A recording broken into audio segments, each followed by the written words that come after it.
But let's bring on our first guest, Damon Burton. Welcome to the show, Damon.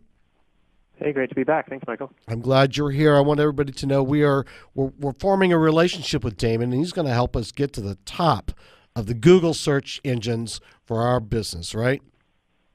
That's the plan. Yeah, I got a lot of good advice coming up. All right. Now, you have got a topic that's kind of interesting, and it's obviously timely. New Year's resolution for businesses. Take us down that road. Yeah, it's not just your personal life, but New Year's is a good opportunity to kind of start new strategies or realign your strategies for business. And I think a good place to start is getting back to the basics, especially with my world of SEO. How are you going to know your trajectory if you don't know where you're aiming? So you want to know your game plan, who your target demographic is, who's your ideal buyer, what action do you want them to take, and how do you need to talk to them to accomplish that? Okay, walk us through the points. What do you do first, second, and third?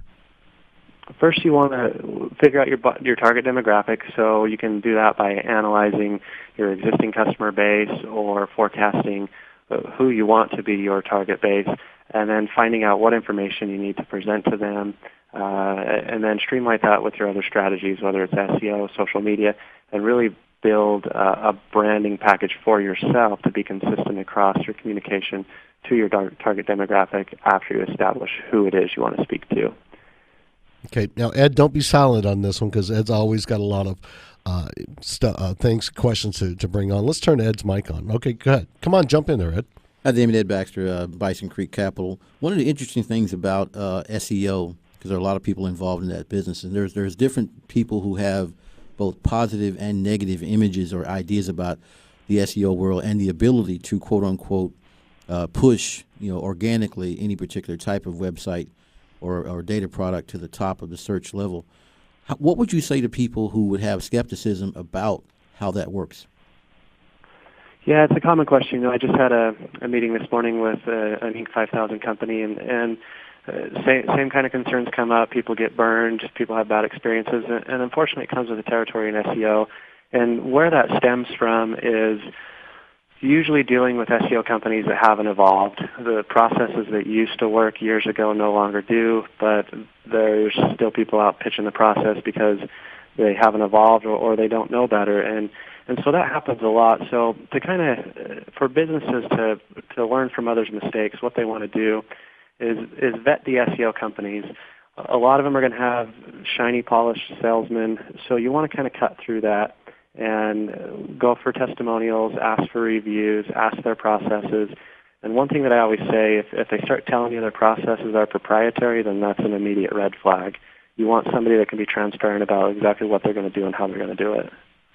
Also, you have an ecosystem with regard to the Google algorithm that changes, literally all the time. How do SEO companies stay ahead of the game in positioning their clients to continue to get positive results from a search? There's a lot of industry trade magazines and newsletters and websites you can kind of use to keep a pulse on that try and forecast those things. For me personally, I try to keep it simple. I try to stay with the basics, do a clean approach with content, do a clean approach with site structure. And there's a lot of things where you can kind of roll the dice for short-term gains, but long-term they're going to burn you. So if you just, if you have a moral compass, you know what's good and what's bad or what is potentially sketchy. So stick to the basics. It may take a little longer, but you're going to stick around longer if you play it clean. You just mentioned something that really just perked my ear up a second ago. You talked about site structure. Give us some ideas about how important the structure of the site is with regard to the optimization from a search opportunity. It's crucial. We don't even start a campaign until the site structure is optimized. It may be the lesser component of SEO, at least in the initial or in the long-term process. But it's like building a house. You don't start throwing the roof up and the walls until you have a solid foundation. And that solid foundation in SEO is your structure. So you have to make sure it loads quickly, your content is easily crawlable and scannable and indexable by search engines. And then once you have a well-built site that works efficiently, then you get into the long-term strategy of outreach and building awareness and brand awareness and your content creation. So it's absolutely crucial to have a solid site structure. Those are good points. Bring us down some of the things that we need to start thinking about to be able to build a better house, so to speak, as you mentioned, and build it out for 2018, what would you start to suggest people really need to hone in on? I mean, you mentioned the baseline, but let's take it to the next step. The first thing you have to do is, just like we were talking about, you want to know who your buyer persona is and your target demographic. You need to know who you are too, so you can start building your site around the identity that you want to present. For us, are we an SEO company, or are we an internet marketing company? Are we a search engine marketing company? There's so many variables of what you can call yourself. So you really want to have a strong representation of exactly what you want to be known for. So start with identifying yourself first.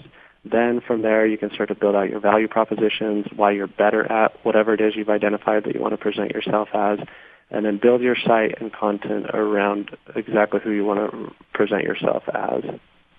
One of the questions that's in the back of my head is the algorithms that Google, which is our the main search engine everybody's trying to deal with, seem to be a moving target. How do you stay on top of that, and so that you're always, ahead of the curve, or being, to use your terms or the better terms, optimize, your reach?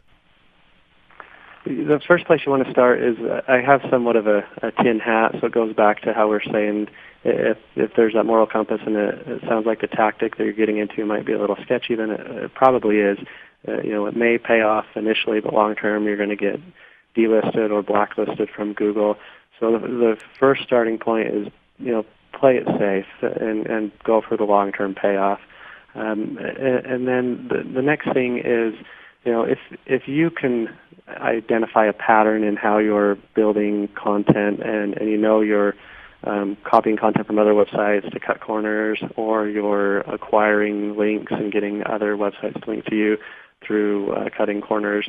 If you can identify that pattern, then Google definitely can. So I always say your safest bet is to just have that moral compass and know that Google is infinitely smarter than you will ever be.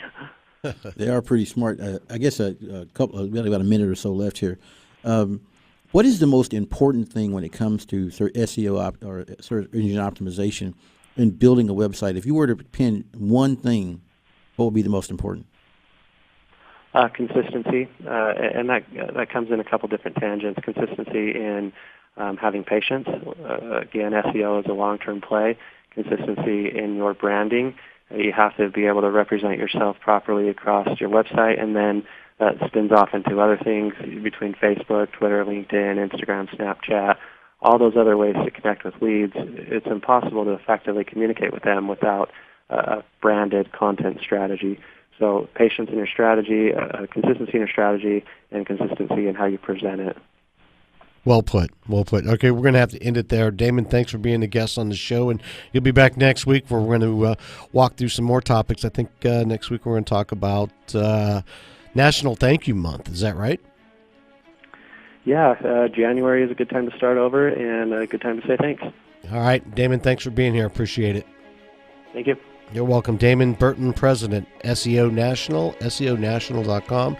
Segment brought to you by Tycon Partners. We'll be right back on the other side of this break with the Private Equity Spotlight and Ed Baxter.